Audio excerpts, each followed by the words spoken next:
Hi കൂട്ടുകാർ, അസ്സലാമു അലൈക്കും വറഹ്മത്തുള്ളാഹി തആല വബറകാതുഹു.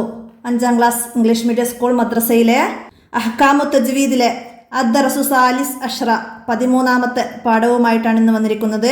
തർക്കീക്കുൽ ലാം, ലാമിൻ്റെ തർക്കീക്കിനെ കുറിച്ചിട്ടാണ്.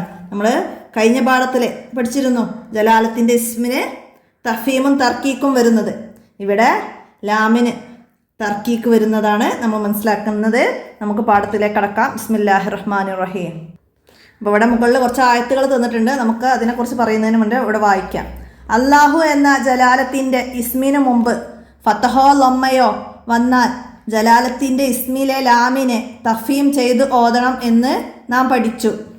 എന്നാൽ കസ്റ വന്നാൽ ലാമിനെ തർക്കീക്ക് ചെയ്താണ് ഉച്ചരിക്കേണ്ടത്. അതോ നമ്മൾ കഴിഞ്ഞ പാഠത്ത് പഠിച്ചത് പറഞ്ഞതാണ്. അപ്പോൾ ഇവിടെ ഫത്തഹയ്ക്ക് ശേഷം കുൽ ഹുവല്ലാഹു അഹദ്, ഹുവല്ലാഹു അഹദ്, അവിടെ ഇലാമിനെ തഫീം ചെയ്യണം. ലമ്മയുടെ ശേഷം യതൂബുല്ലാഹു അലൈഹി, ലമ്മയുടെ ശേഷം അള്ളാഹു എന്ന ഇലാമിനെ നമ്മൾ തഫീം ചെയ്യണം. കസ്റയുടെ ശേഷം ഫി കിതാബില്ലാഹി, കസ്റയുടെ ശേഷം വന്ന ഇലാമിനെ തർക്കീക്ക് ചെയ്യണം. അപ്പോൾ അതാണ് ഇവിടെ വന്നത്. നമ്മൾ കഴിഞ്ഞ പാഠത്ത് പഠിച്ചതൊന്നും കൂടി വിശദമാക്കി തന്ന് എന്ന് മാത്രമേ ഉള്ളൂ. അപ്പോൾ ഇവിടെ മുകളിൽ തന്ന ആയത്തുകളിൽ അങ്ങനെ വന്നത് മിൻ ദൂനില്ലാഹി, ഇവിടെ നില്ലാഹി കസറിന് ശേഷം വന്ന ലാമിനെ തർക്കീക്ക് ചെയ്താണ് ഓതേണ്ടത്. അതാണ് ഈ ആയത്തിൽ വന്നത്. പിന്നെ ഇതിലെവിടെയാണ് വന്നത്? ഇന്ദില്ലാഹി, കസറയുടെ ശേഷം വന്ന ലാമിനെ തർക്കീക്ക് ചെയ്യണം. അടുത്തത് സബീലില്ലാഹി, കസ്റയുടെ ശേഷം വന്ന ലാമിനെ അത് തർക്കീക്ക് ചെയ്യണം. ഇവിടെ ഇന്നല്ലാഹ, ഫത്തഹയുടെ ശേഷം വന്ന ലാമിനെ തഫീമാണ് ചെയ്യേണ്ടത്. അപ്പം അത് മനസ്സിലാക്കുക. നമുക്കിതിൻ്റെ ദഫ്തർ തോലിബ് കൂടി ഇതിൻ്റെ കൂടെ നോക്കാം. നമുക്കിവിടെ തഹസീസ് വരുന്നത് എന്താണ്? ഇഖ്റ സൂറത്ത് നൂറ് മാ മുറാഅത്തി ലാമി ജലാല, സൂറത്ത് നൂറിൽ ജലാലത്തിൻ്റെ ഇസ്മ് തർക്കീക്ക് വന്നതൊക്കെ മനസ്സിലാക്കി ഓതാനാണ്.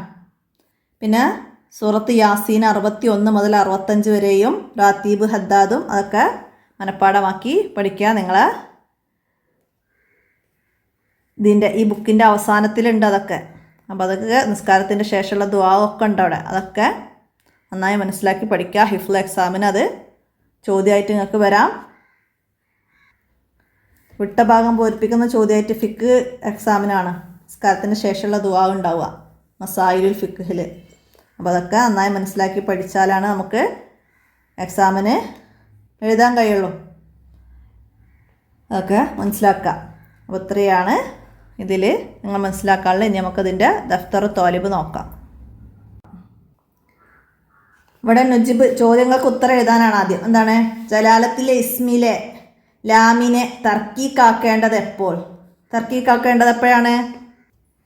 ഇവിടെ എഴുതാം. അല്ലാഹു എന്ന ജലാലത്തിൻ്റെ ഇസ്മിനു മുമ്പ് കസറ വന്നാൽ, ഇവിടെ വരെ എഴുതിയിട്ട് പിന്നെ കസറ വന്നാൽ ലാമിനെ തർക്കീക്ക് ചെയ്താണ് ഉച്ചരിക്കേണ്ടത്.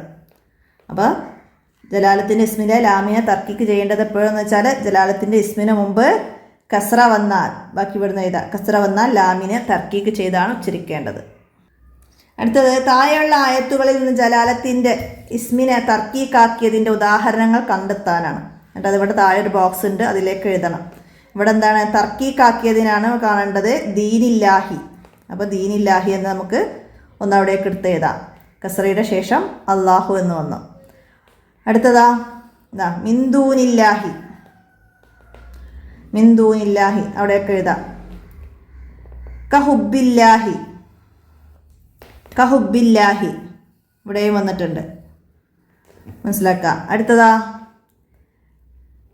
ഇന്ദല്ലാഹി എന്നാണ് ഇവിടെ വന്നത്. അപ്പോൾ ഇവിടെ ഫത്തഹയുടെ ശേഷമാണ് ലാം. അപ്പോൾ ഇവിടെ തഫീമാണ്, നമുക്ക് തർക്കീക്കാക്കിയതിനാണ് ഉദാഹരണം എഴുതേണ്ടത്, മനസ്സിലാക്കുക. അപ്പോൾ ഇത് വേണ്ട. പിന്നെന്താണ്? കിതാബില്ലാഹി, കിതാബില്ലാഹി ഇതവിടേക്ക് എഴുതുക. അടുത്തതാ റസൂലില്ലാഹി, റസൂലില്ലാഹി എർജുല്ലാഹ എന്ന ലമ്മയുടെ ശേഷമാണ്. അപ്പോൾ ഇവിടെ തഫീമാണ്. അപ്പോൾ അത് വേണ്ട, മനസ്സിലാക്കുക. ദക്കറല്ലാഹ ഇവിടെയും ഫത്തഹയുടെ ശേഷമാണ്. അപ്പോൾ ഇവിടെ തഫീമാണ്, അത് വേണ്ട. അപ്പോൾ നമുക്ക് ഇവിടെ 4 ബോക്സിലേക്ക് എഴുതാൻ ദീനില്ലാഹി, മിന്ദൂനില്ലാഹി, കഹുബില്ലാഹി, ഫി കിതാബില്ലാഹി, റസൂലില്ലാഹി. അപ്പോൾ അതിന് 4 എണ്ണം ഇവിടേക്ക് എഴുതിയിട്ട് ഈ വർക്ക് കംപ്ലീറ്റ് ആക്കുക. അപ്പോൾ ഇത്രയാണ് ഈ 13ാമത്തെ പാഠത്തിൽ നിങ്ങൾക്ക് മനസ്സിലാക്കി പഠിക്കാനുള്ളത്. ലാമിനെ തർക്കീക്ക് ചെയ്യുന്നതിൻ്റെ സന്ദർഭം മാത്രം മനസ്സിലാക്കാനാണ്. അപ്പോൾ എല്ലാവരും മനസ്സിലാക്കി ഉപകാരപ്പെടുത്തുക. വീഡിയോ കൂട്ടുകാർക്കൊക്കെ ഷെയർ ചെയ്ത് കൊടുക്കുക. അപ്പോൾ ജലാലത്തിൻ്റെ ഇസ്മ അള്ളാഹു എന്ന് ചേർന്ന് വരുന്ന പദത്തിനാണ് ജലാലത്തിൻ്റെ ഇസ്മ എന്ന് പറയുന്നത്. അപ്പോൾ അത് ഖുർആൻ ആയത്തുകളിൽ റസൂലില്ലാഹി, റസൂലില്ലാഹി, ബിസ്മില്ലാഹി എന്നൊക്കെ വരുന്നത് കാണാം. അപ്പോൾ അവിടെയൊക്കെ എന്ത് ചെയ്യണം? ലാമിനെ തർക്കീക്ക് ചെയ്യണം. തർക്കീക്ക് എന്ന് പറഞ്ഞാൽ നേർപ്പിച്ചാണ് പറയേണ്ടത്. ലാമിൻ്റെ മഹ്റജിൽ നിന്ന് തന്നെ നേർപ്പിച്ച് പറയുക, ഇന്നല്ലാഹ. അപ്പോൾ അവിടെ തഫീമാണ്. നമുക്ക് തർക്കീക്ക് വരുന്നതാണ് ഈ പാഠത്തിൽ മനസ്സിലാക്കേണ്ടത്. നന്നായി മനസ്സിലാക്കി പഠിക്കാം. അപ്പോൾ ഇന്നത്തെ വീഡിയോ ഇവിടെ അവസാനിപ്പിക്കുകയാണ്.